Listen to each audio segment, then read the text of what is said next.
Bonjour à tous, rebonjour à ceux qui nous rejoignent pour la deuxième partie de cette matinale d'info. C'est Territoire d'info sur Public Sénat avec la presse quotidienne régionale, les télés locales de France, les Indes radios, 130 radios qui sont nos partenaires sur tout le territoire français et avec TV5 Monde. Aujourd'hui, l'invité politique en direct sur ce plateau, c'est Philippe Martinez. Bonjour. Bonjour. Vous êtes le secrétaire général de la CGT, personne ne l'ignore et on va voir pourquoi. Pour vous interroger, Marcelo Westfred du Figaro pour Public Sénat. Bonjour Marcelo. Et Fabrice Vesser-Redon du groupe EBRA, 9 journaux de la presse quotidienne régionale. Vous représentez depuis l'Est républicain jusqu'au Dauphiné libéré. Merci Fabrice d'être avec nous ce matin.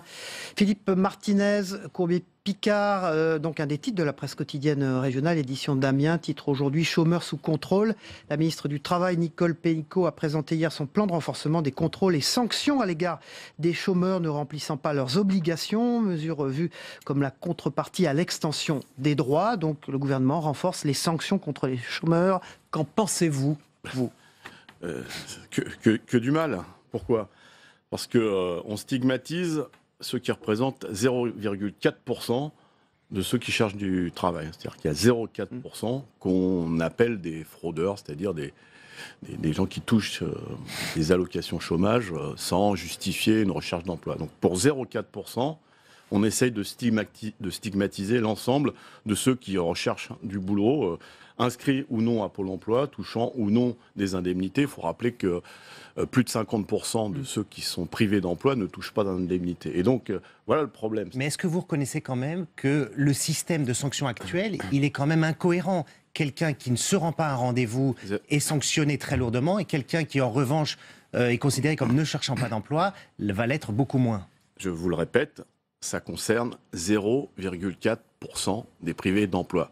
Si on fait de ce chiffre une généralité, comme tente de le faire le gouvernement, c'est évacuer un problème. Donc il faut évidemment vérifier que ces 0,4% soient dans les règles, mais l'essentiel, c'est de s'occuper des 99,6% qui, eux, cherchent du boulot, qui, eux, ont besoin de formation. C'est ça la réalité. Et donc, c'est pour ça que nous avons fait des propositions au gouvernement tout au long de cette négociation, d'abord au MEDEF puis au gouvernement. Et une fois de plus, on reste figé, et d'ailleurs c'est l'actualité qui en parle, sur l'idée de fraudeurs, comme si c'était la majorité de ceux qui sont au chômage. L'offre d'emploi raisonnable, ça c'est un concept important à Pôle emploi. Ça veut rien dire. Le gouvernement dit le système actuel est inapplicable. On va redéfinir cette idée-là avec le chômeur en discutant avec lui. Qu'est-ce qui est acceptable, qu'est-ce qui est trop loin ou pas pour lui. Pourquoi ça veut rien dire ? Je vais vous prendre un exemple très concret qui a fait l'actualité. Monsieur Macron s'adressant aux salariés de GMS et leur disant je passe sur les verbiage du président de la République, qui leur dit mais pas loin de chez vous, il y a une entreprise qui recherche du boulot. Et donc, au nom de ça, ils vont être sanctionnés. Est-ce que c'est une offre valable d'emploi à 200 km de chez eux, avec des moyens de transport qui sont très aléatoires, dans des spécialités professionnelles qui ne sont pas les mêmes. Donc, quelqu'un de GMS qui refuserait un emploi à Ussel dans une fonderie parce que ce n'est pas son métier, parce que c'est loin, est-ce qu'il doit être sanctionné ? C'est la question que je vous pose. Alors, est-ce que justement, il ne faut pas redéfinir ce concept, puisque vous dites qu'il est il y a besoin qu'on respecte, premièrement, la qualification des privés d'emploi. Je sais bien que c'est à la mode de la part du gouvernement de dire « prenez n'importe quoi du moment que vous avez du travail, quel que soit votre niveau de qualification, acceptez n'importe quel boulot, quel que soit d'ailleurs le temps de travail. » On peut passer d'un temps plein à temps partiel. Voilà. Or, c'est ce que prône le gouvernement. C'est-à-dire, du moment que vous retrouvez du boulot, quel que soit le boulot que vous trouvez, sous-entendu, c'est bon pour nos statistiques. Et on est en train de changer la nature de l'emploi, et ça, c'est un problème. Ça va être une semaine décisive, une première semaine décisive pour le gouvernement. Est-ce que ça n'en est pas une également pour vous ? Syndicaliste, est-ce que l'unité est réellement là pour cette mobilisation de jeudi ? Semaine décisive, en tout cas c'est une semaine importante, notamment pour les salariés qui vont descendre dans la rue, les salariés et les retraités. L'unité d'action, elle est là chez les cheminots, l'ensemble des organisations syndicales appelle à cette manifestation du 22 mars, c'est à noter parce que ça fait très longtemps que ça n'avait pas eu lieu. Elle est réelle, tout est réglé là. On peut dire que à l'heure moi j'ai vu les appels à manifester. Voilà, il y a tout le monde appelle. Dans la fonction publique, une très grande majorité des organisations syndicales appellent une nouvelle fois à descendre dans la rue et à protester et proposent un certain nombre de choses. C'était le cas la semaine dernière chez les retraités, la quasi-totalité des organisations syndicales. Je ne vais pas vous faire la liste. Ça sera le cas à Air France, une entreprise où il y a beaucoup de syndicats. Le 23. Le 23. Donc vous voyez, il y a des convergences, une unité syndicale. Convergence ou superposition? Parce que Pourquoi Carrefour, les EHPAD, la SNCF, Air France, c'est des combats qui n'ont rien à voir. Je ne crois pas. Il y a beaucoup de traits communs. Les réalités des entreprises peuvent être différentes quand on est dans la fonction publique, dans un service public ou dans le privé. Mais quelles sont les modalités? Premièrement, la question du travail. Comment bien faire son travail? Beaucoup de salariés, vous l'avez noté dans les EHPAD, parce que les témoignages sont forts, de salariés qui disent on peut pas, on nous empêche de bien faire notre travail, parce qu'on n'a pas les moyens, parce qu'on n'est pas assez nombreux. Donc derrière, c'est quelle création d'emplois? Vous voyez qu'il y a des gisements d'emplois qui mériteraient d'être creusés. Deuxième chose, la question du pouvoir d'achat. Il paraît que la croissance repart. C'est certainement une réalité. J'ai vu les chiffres intéressants des bénéfices des 40 plus grandes entreprises françaises. 94,7 milliards d'euros. Ceci dit, en matière de pouvoir d'achat, que ce soit dans le public, dans le privé et encore plus chez les retraités, d'où les plus de 200 000 manifestants la semaine dernière, il y a un problème d'ailleurs. Vous l'avez noté, la direction d'Air France elle-même est obligée de reconnaître que oui, il y a eu perte de pouvoir d'achat pour ses salariés. Donc emploi, pouvoir d'achat et droits collectifs. Avoir des droits, c'est pas un privilège. Avoir des droits, c'est normal. Philippe Martinez, pour revenir sur l'enjeu pour les organisations syndicales, finalement là, si Emmanuel Macron arrive à faire passer cette réforme, si finalement jeudi vous n'avez pas l'audience espérée, est-ce que finalement, pour les 4 ans qui viennent, Emmanuel Macron n'a pas un boulevard devant lui? Écoutez, premièrement, l'enjeu, il est pour les salariés et pour les travailleurs en général. C'est ça l'enjeu, parce que combattre le chômage, c'est un enjeu pour tous ceux qui sont privés d'emploi. L'augmentation du pouvoir d'achat, c'est un enjeu pour tous ceux qui vivent, je pense aux retraités, aux femmes retraitées qui vivent proches du seuil de pauvreté dans les pensions qu'elles touchent. Améliorer les conditions de travail, c'est d'abord pour les salariés. Donc l'enjeu, il est pour le monde du travail en général, pas forcément pour les syndicats. Après, on est face à un président de la République et un Premier ministre et son gouvernement qui considèrent qu'ils ont la vérité vraie, qu'il ne faut écouter personne, et donc ils avancent. Et on voit la réalité de la vie des Français tous les jours. Mais comment vous expliquez que l'opinion publique soit plutôt favorable sur la question de la réforme ferroviaire aux propositions du gouvernement, les sondages en tout cas? Oui, non, mais je conteste pas les sondages, je les regarde pas toujours toutes les minutes, mais enfin je les regarde. Vous en tenez compte. Je les regarde. Pour l'instant, la seule question qui a été posée, enfin en tout cas avec insistance, c'est la question du statut des cheminots. Pas la question de quel avenir pour la SNCF. Et donc, j'ai eu l'occasion de le dire, mais je veux le répéter, ce n'est pas le statut des cheminots qui fait que les trains arrivent en retard, ne partent pas ou que les installations ferroviaires sont en mauvais état. Donc nous, on est d'accord pour parler, parce qu'on veut une réforme de la SNCF, et d'ailleurs, on a porté un projet, vous le savez, au Premier ministre, et donc on est d'accord pour débattre de ça. Moi, j'étais vendredi dernier à Nice, devant la gare, j'ai été voir les cheminots à 5h30 parce que c'est privilégié, ils arrivent au travail. Et votre train est arrivé à l'heure? Avant les... Votre train est arrivé à l'heure? Il y a beaucoup de difficultés pour aller... Enfin, les usagers m'ont dit qu'il y avait beaucoup de difficultés. Ce que je voulais dire, c'est que j'ai discuté avec les usagers, on a discuté de la réforme et quelle réforme il fallait pour la SNCF. Et on a beaucoup moins parlé du statut. Donc, selon la façon dont on aborde le débat, et nous pensons qu'il faut parler, oui, de la réforme de la SNCF, mais sur quel contenu? Eh bien, je pense que l'opinion publique va évoluer. C'est Philippe Martinez, secrétaire général de la CGT, qui est notre invité politique aujourd'hui. Emmanuel Macron assume d'accélérer le rythme des réformes, vous le savez, quitte à aller vite. Est-ce que c'est dur pour vous de mobiliser quand, toutes les semaines, un sujet chasse l'autre, y compris dans l'actualité d'une matinale comme celui-là? Non, c'est... oui, il y a une volonté d'aller à marche forcée sans écouter personne. Donc il faut user beaucoup de salive, comme on dit un peu trivialement, pour discuter, pour convaincre. Parce que le mécontentement, il est là. Je crois que les sondages, puisque vous aimez les sondages d'opinion, Vous aussi, ça montrent que la cote de popularité et du président de la République et du Premier ministre ne sont pas au beau fixe. Donc il y a un mécontentement. La question qui est posée, c'est comment on transforme ce mécontentement en action et comment on travaille sur l'idée qu'il y a des alternatives. Mais ce rythme des réformes, ce rythme c'est en cause pour vous? Oui, parce qu'il n'y a pas de possibilité de dialogue. C'est-à-dire qu'on a inventé un mot... Mais pourriez vous adapter au dialogue, aller plus vite dans les échanges, vous pourriez... alors vous avez sûrement une recette, parce qu'on essaye. Hein. Vous voyez, on a proposé un projet de réforme. On nous dit, et je crois que le ministre de l'économie dimanche a réaffirmé, ils peuvent dire ce qu'ils veulent, ils peuvent parler de ce qu'ils veulent. On fera ce qu'on voudra. C'est ça le message. Nous tiendrons. Bruno Le Maire. Nous tiendrons. Oui. Ouais. Donc, il est où le dialogue? Alors, le gouvernement dit que si vous vous mettez d'accord, on laisse de côté les ordonnances et on passera par la loi. Non, mais on se met d'accord sur quoi? Sur ce qu'il propose? C'est pas une négociation, ça. Alors, on se met d'accord sur quoi? C'est-à-dire qu'on a un texte. Si l'État rachète la dette, ça vous va ou ça vous va pas? Attendez. On a un texte et on nous dit, voilà, on discute de ça, donc on va changer une virgule, un point d'interrogation, mais c'est ça, on ne changera pas. Donc, sur la question de la dette, nous avons fait des propositions.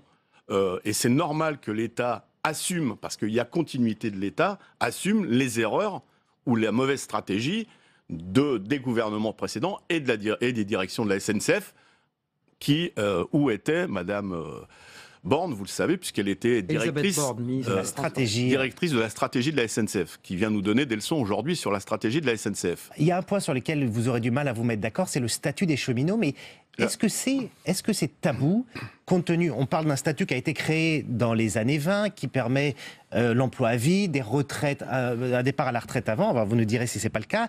Est-ce que la SNCF est armée pour l'entrée pour la concurrence qui arrive dans quelques années avec ce statut? 97% des salariés de notre pays, d'ailleurs c'est ce qui a été l'objet des débats lors des ordonnances sur le Code du travail, 97% des salariés de ce pays ont un statut.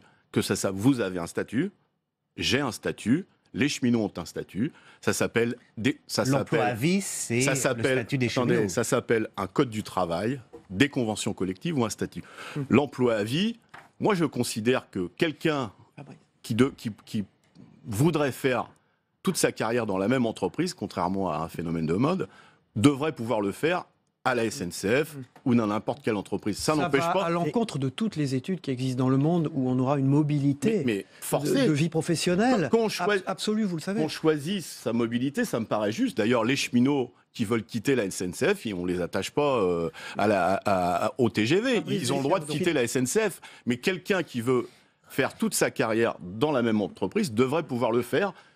Et ceux qui veulent être mobiles, je connais beaucoup de jeunes, moi, dans mon entreprise, qui veulent changer, c'est normal, à condition, évidemment, qu'ils gardent leurs droits. Philippe Martinez, je vais vous interroger sur la nature du mouvement, enfin le choix que vous avez opéré. Mais avant cela, une petite question sur... vous avez des partis de gauche, notamment le PS, qui apportent leur soutien au mouvement de jeudi. Vous vivez comment, ça? Est-ce qu'ils sont bienvenus? Et j'ai eu l'occasion aussi de le dire, toutes les forces politiques qui soutiennent les mouvements sociaux sont les bienvenues. Et j'allais dire, il n'est jamais trop tard pour bien faire. Vous voyez ce que je veux dire? Sur la nature du mouvement, vous faites le choix à la SNCF d'une grève perlée. Pourquoi?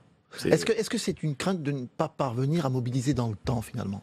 Écoutez, je peux vous assurer... C'est une stratégie. Je peux vous assurer que les cheminots, ils sont très en colère. Vous prenez le risque quand même d'être l'homme le plus haï de France. Il y a certains commentateurs sur d'autres chaînes qui transpirent la haine, donc ça ne va pas être nouveau.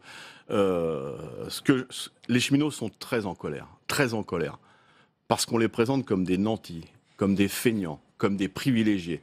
Et quand on les voit le matin, ils commencent à 4 heures du matin pour faire la régulation des trains, pour préparer, eh bien ils se disent on est quand même maltraités. Donc ces 2 jours, c'est un choix qui a été fait par les organisations syndicales pour permettre de montrer son mécontentement. Et en même temps, je trouve que c'est intéressant parce que le contact avec les usagers, qui est essentiel pour expliquer notre projet de réforme, il va continuer à se faire puisqu'il y aura 2 jours de grève et 3 jours de travailler. Donc ce lien, il va continuer à être fait. Concrètement, les trains ne seront pas en gare. Faut pas se Ça va raconter l'histoire. désorganiser tout le système un peu plus.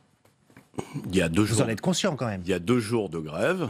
Plus 3 jours, plus 2 jours, jusqu'au mois de juin. Exactement. En tout, c'est 3 mois de perturbation. 3 mois de perte. Mais ça peut aller très vite si le gouvernement décide enfin d'écouter les propositions des organisations syndicales, la réalité de la vie des cheminots, la réalité des usagers, parce qu'il faut parler des usagers. Il y a plus quand même de trains qui ne partent pas ou qui arrivent en retard quand il n'y a pas grève que quand il y a grève. Vous êtes d'accord avec moi, n'est-ce pas ? Vous êtes prêt à bloquer la France, Philippe Martinez? Qu'est-ce que ça veut dire bloquer la France ? On n'est pas prêt à bloquer la France. Vous transformez les choses. Qui est attaqué ? Qui est menacé ? Les cheminots et les usagers. On peut parler de l'ouverture à la concurrence, du risque de privatisation de la SNCF. On peut parler de tout ça. Donc nous, on a au cœur le service public ferroviaire et dans un certain nombre de régions, vous le savez, la voie de chemin de fer, c'est le seul moyen pour se déplacer. Et si elles sont supprimées, c'est fini. Les TER. Alain Juppé, qui était notre invité hier, et Philippe Poutou mènent un même combat pour sauver l'usine Ford à Blanquefort, en Gironde. L'appareil de production, en gros, est jugé obsolète par les dirigeants américains de cette firme. Est-ce que c'est pas au fond ça que veulent les Français, tous se mobiliser pour sauver l'emploi et progresser dans une solution de fond ? Est-ce que vous n'êtes pas en décalage par rapport à ça ? C'est quand même intéressant que vous me citiez. Je vous dis ça parce qu'on a eu Alain Juppé comme invité hier et Philippe mais Poutou. j'ai vu, vous avez vu la matinale. Je connais Philippe Poutou, je ne connais pas Alain Juppé, mais je connais Philippe Poutou, il est syndicat à la CGT. Donc vous voyez, ça fait. C'est pour ça que je vous pose la question. Presque une vingtaine d'années que je le connais. Moi, je pense que c'est bien qu'on défende l'emploi, mais en mesurant aussi en disant aussi à Ford, et M. Juppé le fait. était aux manettes depuis un certain temps, toutes les aides qu'on vous a données pour investir... C'est ce qu'il a dit hier, qu'il allait demander un retour de ces aides. Il ne faut pas remboursement. Uniquement le demander, il faut le faire. Or, chaque entreprise qui ferme ou qui délocalise, on ne lui demande jamais. Il faudrait une loi qui oblige les entreprises qui ont touché beaucoup de fonds publics, qu'ils soient nationaux ou régionaux, à rembourser et en même temps prendre en charge, parce que l'usine de Ford, elle est moderne. Elle est moderne. Elle est moderne. Vous la connaissez ? Oui, très bien, je suis girondin. Eh ben, je la connais aussi. J'ai visité plusieurs fois. Elle est moderne parce qu'il y a. Et les Américains, les dirigeants, les actionnaires jugent qu'elle est obsolète dans son appareil de production. Je pense que, en gros, des nouvelles boîtes de vitesse. Je pense que la politique de M. Trump, qui consiste à alléger beaucoup les impôts des entreprises aux États-Unis, encourage un certain nombre d'entreprises américaines à retourner au pays. Peut-être ça qu'il faudrait qu'ils disent M. Juppé et M. Macron, parce que je crois qu'il va aux États-Unis dans pas longtemps. Merci beaucoup. Philippe Martinez, secrétaire général de la CGT, d'avoir été l'invité de Territoire d'Info. On passe au débrief de vos propos avec Denis Jambard et Yves Tréhard dans un instant. Merci.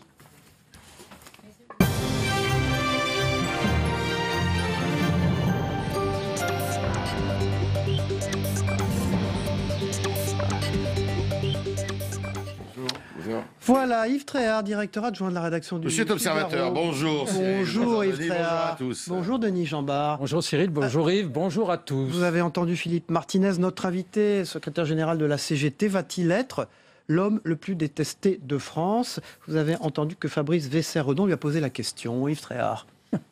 Détesté de France, non, il fait, j'ai envie de dire, même si c'est pas très approprié, qu'il fait son job. Et il joue gros dans cette partie, vous savez, il joue très très gros, Philippe Martinez. Il est à la tête d'une centrale syndicale qui est un peu sur le déclin. En tous les cas, c'est plus le premier syndicat dans le privé. Dans le public, il est concurrencé par d'autres syndicats.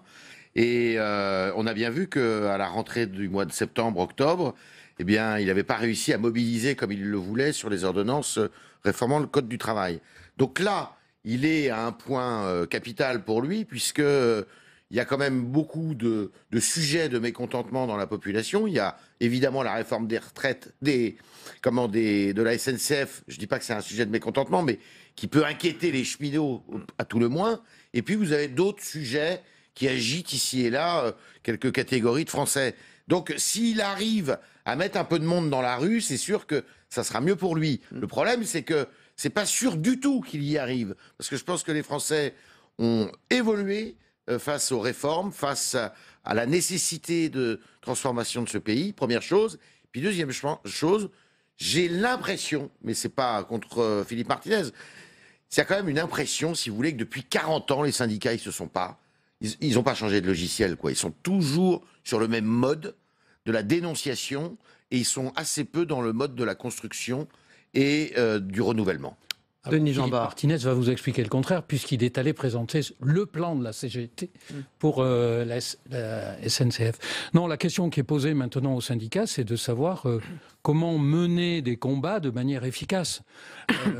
Alors, on a vu que la CGT, qui reste quand même la première organisation, même si elle a Oui, bien sûr. au sein de la SNCF, a déclenché cette grève assez particulière qui pourrait mettre un très grand bazar dans le pays. Je ne sais pas comment la SNCF va gérer l'alternance, 2 jours de grève, 3 jours, etc. Si elle arrive à mobiliser Mais moi, je pense qu'ils vont quand même y parvenir, parce qu'ils ont habilement saisi la question du statut, qui n'est pas simplement la question la plus centrale, peut-être, dans la réforme proposée par le gouvernement. Mais le passé récent montre que ça devient difficile, par des manifestations, de faire reculer un gouvernement. Rappelez-vous la réforme des retraites Sarkozy-Fillon. 9 week-ends d'affilée, 9 semaines, 10 week-ends de manifestations. Ça n'a rien donné. Ça n'a rien Là, on donné. parle de 3 mois. Hein? Là, on parle de Oui, 3 mois. non, mais là, d'accord, mais 9 semaines, ça fait du temps, vous savez, Cyril. Voilà. Et donc, c'est un vrai sujet pour les Ce qui va être syndicats. intéressant, c'est si, en décembre 95, qui est l'étalon, je dirais, on avait vu qu'il y avait eu une Alain grève. Juppé, Premier ministre. Il y avait une grève par procuration, oui, que vous avez rencontrée hier à Bordeaux. Absolument. Grève par procuration, c'est-à-dire que les cheminots s'étaient mis en grève. Pour une raison d'ailleurs, ils avaient été pris en traître d'une certaine façon par le gouvernement de l'époque. Et beaucoup Mais de la Français... CFDT était pourtant derrière le D'accord. gouvernement Juppé, quand même. Et beaucoup de Français avaient finalement manifesté en Adhéré. même temps que la plupart des cheminots. Là, c'est pas du tout le cas, à mon avis. Là, vous allez voir que les cheminots, avec cette grève dite perlée, ils pourraient se montrer extrêmement antipathiques aux yeux de beaucoup de Français, je vais vous dire. Parce que les Français, eux, on a quand même un chômage qui est endémique. On a quand même beaucoup de Français qui sont aujourd'hui dans une précarité très grande. Et de voir des cheminots qui ont quand même un statut, même s'il ne faut pas employer le mot de privilégié, mais quand même un statut exorbitant du droit commun et très enviable quand même pour beaucoup de salariés. Garantie de l'emploi à vie. Eh bien, exactement. Eh bien, ces cheminots, je doute, en plus, ils ne sont même pas concernés, puisque ceux qui sont concernés, ce sont ceux qui rentreront dans la SNCF plus tard. Donc là, à mon avis, ils vont au-devant d'une antipathie féroce. Denis Jeanbart, ce qui m'intéresse de savoir à propos de ce que vient de dire Yves Tréhard, c'est quelle est la marge de manœuvre de notre invité de Philippe Martinez là-dedans. Comment il peut piloter l'affaire? Je reviens à ce que disait Yves au début, c'est-à-dire ces syndicats, notamment la CGT et Force ouvrière peut-être, faute d'avoir évolué et d'avoir compris au fond ce qu'attendent les Français ou leur acceptation d'un changement qui nous vient de l'évolution de l'environnement mondial, eh bien, leurs marges de manœuvre aujourd'hui, elles sont limitées. Ils n'ont plus que ça, puisque même s'ils avancent un plan alternatif, mais qui est simplement un plan de conservation et non pas un plan d'évolution de la. C'est pour ça qu'il insiste. Je suis allé voir le Premier ministre. J'ai fait des comme on dit en propositions. football, l'impression qu'ils sont un peu dans un corner. Et donc c'est vrai que c'est une partie qui s'engage très rude. On voit bien que le chef de l'État a fait le pari du bras de fer, parce qu'il se dit que s'il passe cette épreuve, derrière, il va passer toutes ces réformes et pas les plus simples qui arrivent naturellement. Les retraites, notamment je pense évidemment aux retraites. Et donc, pour les syndicats aussi, c'est un enjeu énorme. Et on voit bien qu'ils n'arrivent pas à trouver de solution alternative que les réponses traditionnelles de la grève. Parce qu'ils ne s'entendent pas vraiment, Yves Tréhard. C'est là la Ils n'ont pas les mêmes objectifs, même si... non, parce que vous avez la CGT... qui a perdu du terrain vis-à-vis de syndicats comme Sud, qui sont plus radicaux. Dur. Et puis, la CGT a toujours été tiraillée entre, on l'a très bien vu avec Bernard Thibault à l'époque, entre ceux qui veulent être dans le dialogue, qui sont un peu dans la philosophie de la CFDT, et puis d'autres qui, au contraire, le précédent secrétaire général, sont plus radicaux. Moi, je pense sincèrement, je pense que on peut nous raconter ce qu'on veut, mais là, c'est capital pour eux. S'ils échouent dans leur mouvement de résistance ou d'opposition, si Ils perdront encore du terrain. et ben c'est terminé, quoi. Le syndicalisme, il faut complètement le revoir dans ce pays. Mais oui, mais attendez, vous pouvez pas construire un pays avec des discours aussi archaïques. C'est pas possible. L'économie française, si elle ne se réforme pas, si elle ne s'adapte pas au monde d'aujourd'hui, Moi, on est mort. je voudrais simplement ajouter quand même quelque chose. Je crois à la nécessité des syndicats. J'ai pas dit le contraire. Oui, oui, non, mais bien sûr, c'est pour compléter ce que vous dites. À l'allemande? Ben oui, qu'il soit dans le dialogue. Le problème aussi dans cette affaire-là, c'est qu'on voit bien la méthode Macron qu'il a déjà utilisée sur les ordonnances sur le travail. C'est qu'il ouvre une période de concertation, mais en réalité, il a tout réglé d'avance. Et bien donc, sûr. il n'ouvre pas, il concerte sans discuter et sans écouter. Sans négocier. Sans négocier. C'est la Merci. concertation sans négociation. Et donc, c'est vrai que ça place aussi les syndicats, et là c'est aussi un calcul, dans une forme de radicalité dont Macron pense qu'elle est condamnée et qu'elle va les discréditer. Ouais, je Merci Yves Tréhard. Merci, Merci. Denis Jambard. Merci. On vous retrouve évidemment la semaine prochaine, même heure, Directeur même adjoint du adresse. Figaro. J'allais le dire. Et tout de suite, Monsieur c'est le- l'observateur. et c'est le Zap Monde. En quelques minutes, ce que vous devez savoir aussi de ce qui se passe dans le monde, c'est important. Avec TV5 Monde, notre partenaire, on le regarde ensemble, on se retrouve après.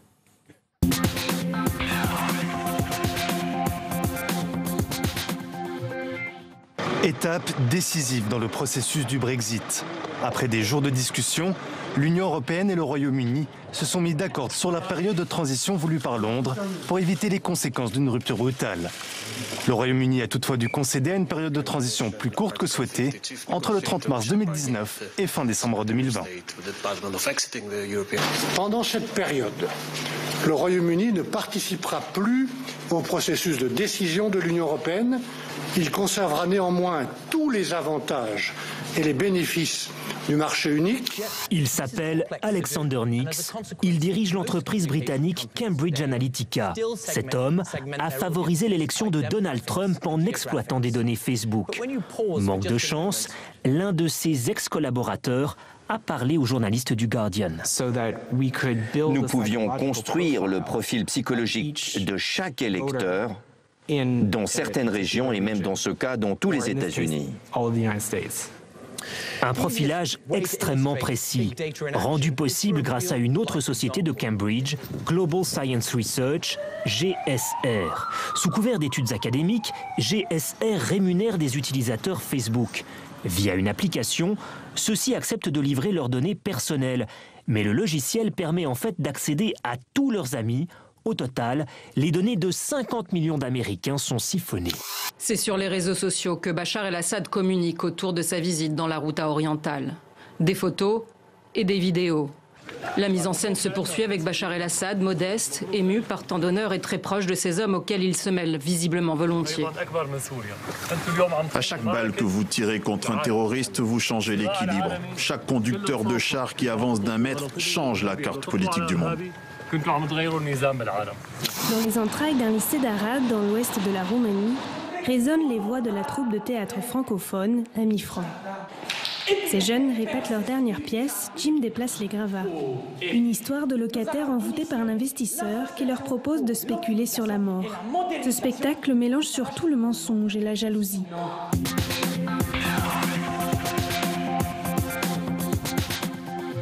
Avec Yves Tréhard et Denis Jambard qui se joignent à moi. On vous souhaite une excellente journée. On se retrouve demain matin pour une nouvelle émission. Bonne journée à tous. Au revoir.